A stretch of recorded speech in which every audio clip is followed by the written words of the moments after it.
পড়ার বিষয় পক্ষ থেকে বলছি, তোমরা যারা কলকাতা বিশ্ববিদ্যালয়ে পড়ছো, বিভিন্ন সাবজেক্টে অনার্স আছে, কিন্তু পাশে তোমাদের যাদের ফিলোসফি আছে থার্ড সেমিস্টারে অর্থাৎ মাইনর, তার সাজেশন নিয়ে আমরা পড়ার বিষয় থেকে এসেছি।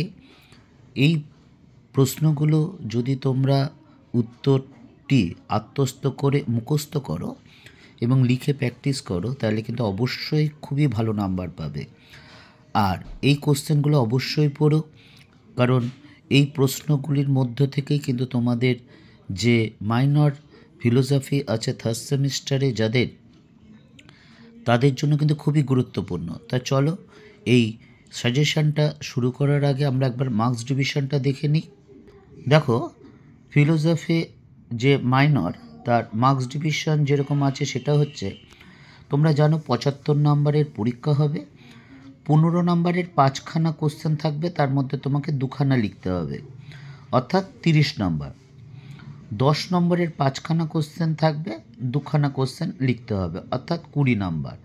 আর 5 নম্বরে 5টা কোশ্চেন লিখতে হবে, থাকবে 8টা কোশ্চেন, 25 নম্বর। এবার 15 নম্বরের জন্য তোমাকে লিখতে হবে 700 থেকে 800টি শব্দের মধ্যে, তবে 50টি এদিক ওদিক হলে তেমন কিছু ব্যাপার নেই, ঠিকই আছে। আর 10 নম্বরের জন্য তোমাকে 500টি শব্দ লিখতে হবে, তবে আবার একই কথা বলছি, 50-70টা এদিক কম বেশি হলে কিন্তু কোনো অসুবিধা নেই। আর 5 নম্বরের জন্য যে 200টি শব্দ বরাদ্দ আছে, সেটা তো মোটামুটি 30-35টা 40টা শব্দ বেশি হলে কিন্তু কোনো সমস্যা নেই। কাজেই এইভাবে তোমরা কিন্তু নাম্বার অনুসারে লিখে কিন্তু প্র্যাকটিস করবে। এবার চলো আমরা সাজেশনটা শুরু করি। আমাদের এই যে তোমার ফিলোসফি মাইনরের যে চ্যাপ্টারটা, সাবজেক্টটা, তার নামটা হচ্ছে ইন্ট্রোডাকশন টু সাইকোলজি। এবার আমরা 10 নম্বর এবং 15 নম্বরের সাজেশনগুলো একই সাথে রেখেছি। এবার চলো শুরু করি। দেখো, প্রথম প্রশ্নটা, এটা খুব গুরুত্বপূর্ণ। বাচনিক জ্ঞান কাকে বলে? বাচনিক জ্ঞানের আবশ্যিক সত্যগুলি উদাহরণসহ ব্যাখ্যা করো। এই সত্যগুলি কি বাচিক জ্ঞানের পর্যাপ্ত সত্য? উদাহরণসহ যুক্তি দাও। 2 নম্বর প্রশ্নটা দেখো, আমি চিন্তা করি অতএব আমি আছি। দেকার্তের এই সূত্রটি স্পষ্টভাবে ব্যাখ্যা করো সমালোচনা সহ। 3 নম্বর প্রশ্ন দেখো, সহজাত ধারণা কাকে বলে? লক কীভাবে সহজাত ধারণা খণ্ডন করেছেন? তার জ্ঞান তত্ত্বের উপর এই খণ্ডের প্রচেষ্টার কী প্রভাব পড়েছিল? 4 নম্বর প্রশ্নটা দেখো, নৈতিক ও অনৈতিক ক্রিয়ার মধ্যে পার্থক্য। এই প্রশ্নটা কিন্তু 5এও আসতে পারে। অনৈতিক ক্রিয়া কি নীতিগহিত? এটাও 5এ কিন্তু আসতেই পারে। উদাহরণসহ বিভিন্ন প্রকার অনৈচ্ছিক ক্রিয়া ব্যাখ্যা করে, এটাও 5এ আসতে পারে। পরের প্রশ্নটা দেখো, উদ্দেশ্য ও অভিপ্রায়ের মধ্যে পার্থক্য লেখো। এটা 5এও আছে। তারপর দেখো, এটা 5এও আসতে পারে, আমাদের 5এর সাজেশনে দিয়েছি। হয়তো কোশ্চেন একটু বেশি হয়েছে, কিন্তু তোমাদের বোঝাবার জন্য কিন্তু আমরা এটা করেছি।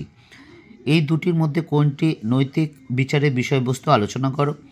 6 নম্বর কোশ্চেন দেখো, কার্যকারণ সম্পর্কে বুদ্ধিবাদীদের প্রসক্তি তত্ত্বটি আলোচনা করো। 7 নম্বর, কার্যকারণ সম্পর্কে হিউমের সতত সংযোগ মতবাদটি আলোচনা করো।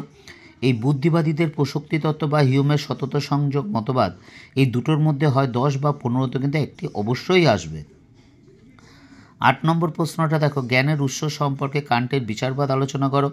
9 নম্বর, সমাজ দর্শন কাকে বলে? এর আলোচ্য বিষয়গুলি লেখো। দর্শনের শাখা হিসাবে সমাজ দর্শনের গুরুত্ব লেখো। এবং লাস্ট কোশ্চেন দেখো, 10 বা 15 নম্বরের নীতিবিদ্যার বিষয়বস্তু আলোচনা করো। দর্শনের শাখা হিসাবে নীতিবিদ্যার গুরুত্ব আলোচনা করো। এটাও কিন্তু 5এ আসতে পারে। তবে একটা কথা শেষে বলে দিই, এই যে 10 বা 15 নম্বরের যে কোশ্চেনগুলো আছে, তার মধ্যে অনেক খণ্ড খণ্ড আছে, দেখতেই পাচ্ছ। কোনো একটা অংশ বা কোনো একটা খণ্ড কিন্তু 5এ আসতেই পারে। কাজেই তোমরা এগুলো পড়লে কিন্তু 5এরও অনেকটা কাজ হয়ে যাবে। এবার চলো আমরা 5 মার্কসের সাজেশনটা শুরু করি। এবার আমরা 5 মার্কসের সাজেশনটা শুরু করি। 8টা কোশ্চেন থাকবে, তার মধ্যে 5টা কোশ্চেন লিখতে হবে, অর্থাৎ 25 নম্বর থাকবে। দেখো, প্রথম প্রশ্ন, অধিবিদ্যা কাকে বলে? এর ব্যুৎপত্তিগত অর্থ কী? দর্শন ও অধিবিদ্যার মধ্যে সম্পর্ক লেখো। 2 নম্বর, দ্রব্য সম্পর্কে অ্যারিস্টটলের মতামত আলোচনা করো। 3 নম্বর, আবশ্যিক ও পর্যাপ্ত সত্যের মধ্যে পার্থক্য লেখো। 4 নম্বর, জানা ক্রিয়াপত্রের বিভিন্ন অর্থ লেখো। 5 নম্বর, দেকার্তের মতে ধারণা কয় প্রকার ও কী কী? 6 নম্বর, টিকা লেখো, টাবুলা রাসা। 7 নম্বর কান্টের সংশ্লেষক ও বিশ্লেষক বচনের মধ্যে পার্থক্য লেখো। 8 নম্বর হিউমের মতে মুদ্রণ ও ধারণার মধ্যে পার্থক্য লেখো। 9 নম্বর উদ্দেশ্য অভিপ্রায়ের মধ্যে পার্থক্য লেখো। এটা 15 নম্বরেও একটা প্রশ্নে আছে। 10 নম্বর নৈতিক বিচারের বা নৈতিকতা স্বীকার্য সত্যগুলি আলোচনা করো। 11 নম্বর নীতিবিদ্যার নৈতিক প্রত্যয়স্বরূপ ভালো ও মন্দের গুরুত্ব লেখো। 12 নম্বর সবল ও দুর্বল অর্থে জানার মধ্যে পার্থক্য লেখো। 13 নম্বর লাস্ট কোশ্চেন, কারণ হলো কার্যের নিয়ত পূর্ববর্তী ঘটনা, ব্যাখ্যা করো। এই 13টা কোশ্চেন তোমরা যদি 5 নম্বরে পড়ো, 5 নম্বরের অবশ্যই কিন্তু তোমরা 5টা অবশ্য কমন পাবেই, বেশিও কমন পাবে। কাজেই তোমরা কিন্তু এই কোশ্চেনগুলো এখন থেকে তৈরি করা শুরু করে দাও। একটা নোট করে সেটা আগে বুঝে তারপর সেটা অর্থাৎ আত্মস্থ করে মুখস্থ করো। অর্থাৎ যদি তোমরা চোখ কান বুঝে মুখস্থ করার চেষ্টা করো, দেখবে কোনো জায়গায় যদি ভুলে যাও তাহলে সেখান থেকে কিন্তু আর বেরোতে পারবে না। কারণ আমি দীর্ঘ 23-24 বছর শিক্ষকতার অভিজ্ঞতায় দেখেছি যে সকল শিক্ষার্থী কেবল মুখস্থ করে লেখে, যদি কোনো কারণে ভুলে যায় সেখান থেকে কিন্তু বেরোনোটা তাদের পক্ষে প্রায় অসম্ভব হয়ে যায়। আমি একেবারে হবে না বলছি না, কিন্তু খুবই খুবই অসম্ভব হয়ে যায়।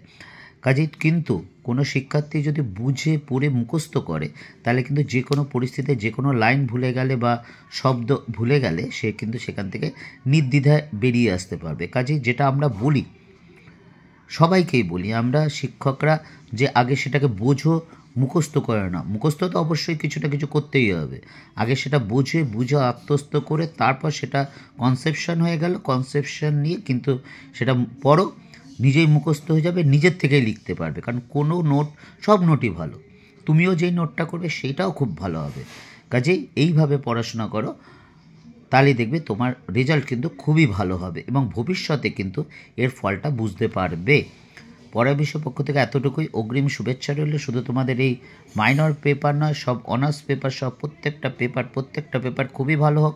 গ্র্যাজুয়েশন খুব ভালোভাবে, অনার্স গ্র্যাজুয়েশন খুব ভালোভাবে কমপ্লিট করবে, এটা আমরা জানি, কারণ তোমাদের উপর আমাদের বিশ্বাস আছে এবং তুমিই কিন্তু পারবে। তোমার পড়াশোনা, তোমার সব কিছু তুমিই পারবে, এটা আমাদের দীর্ঘ বিশ্বাস, একেবারে দৃঢ় প্রত্যয় বিশ্বাস রয়েছে। পড়া বিষয় পক্ষ থেকে এতটুকুই। অগ্রিম শুভেচ্ছা রইল। শুধু ভালো পরীক্ষা দেবে তার জন্য না, সারা জীবন সুন্দর সুখের আনন্দময় হয়ে উঠুক।